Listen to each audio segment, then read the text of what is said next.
without respect, you cannot attain any of your goals, no matter what you say. And I think that I still have that, and I think that it makes it a lot easier for me to attain my goals. Finally, safety. Continue to work with the administration, continue to work with UB Police.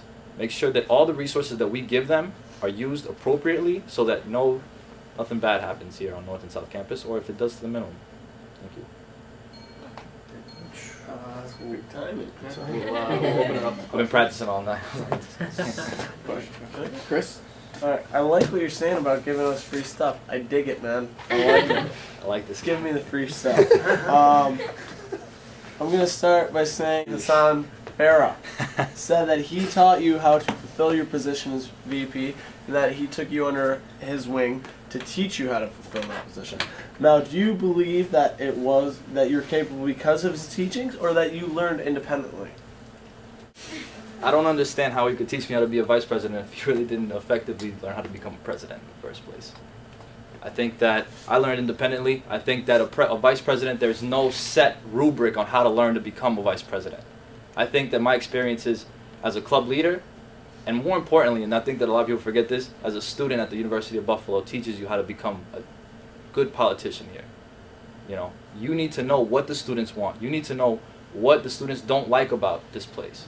And you need to try to fix those things. No one's going to tell you that, you know.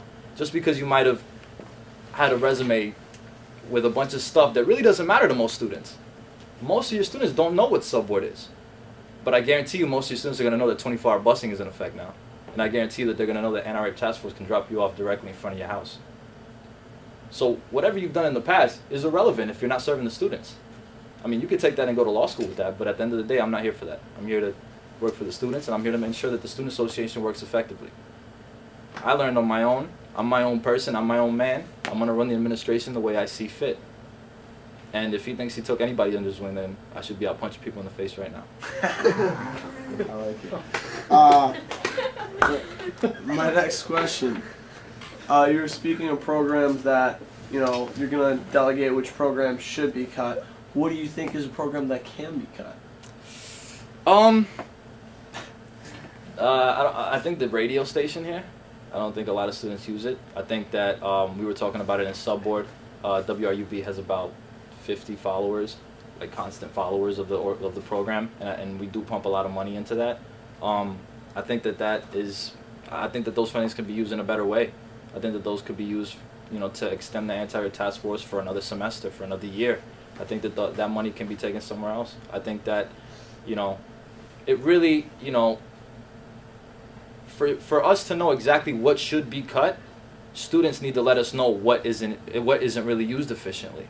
You know, what isn't a good idea? What is the stuff that students aren't using? You know, the only reason I knew about WRUB and that there's not a lot of followership is because I was on the subboard. I believe that money, if the people at WRUB aren't doing what they're supposed to do and not getting promotions and not getting that kind of stuff, then I really do think it should be cut.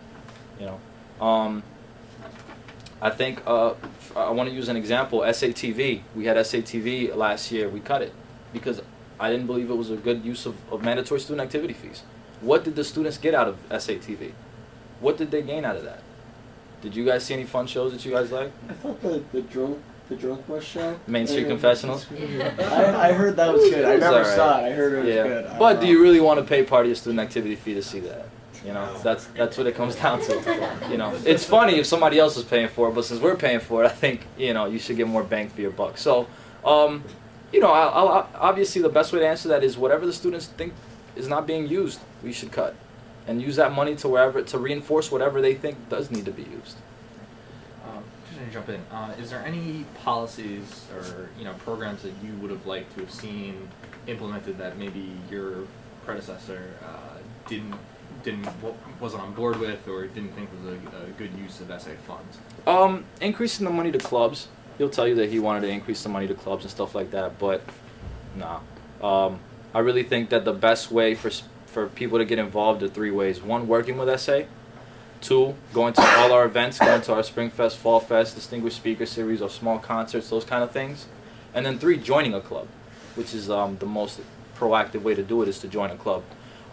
If clubs aren't providing you guys with anything you're interested in, You know, what's your incentive to you know, we have classes, we have schedules. You guys work for the Spectrum, I work for SA.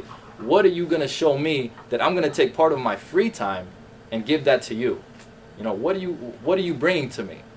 And that's why I was like, we need to reinforce financially our club so that they have bigger events, nicer events, bring these speakers, you know. Anything with club in the front of any sort of like agenda that we've had came from me, because I'm someone that came from the clubs. And as such, I know what the clubs need, and I know what will attract students to come to those clubs. You know, things like the Rudy Giuliani thing, you know, the LGBTA conference that they want to have. OAS is planning on bringing the Syrian diplomat to the University of Buffalo. You know, those kind of things are interesting. You know, and those kind of things are really interesting to a good majority of the University of Buffalo students. You know, and I think that's the best way to really get students involved in the SA. We need to close that gap.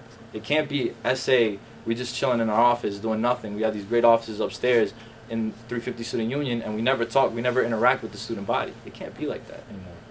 You know, that might be how it's been in the past, but it's just not efficient. And it's not a good way to really work for the students, you know. At the end of the day, we all got to remember, and I think that a lot of people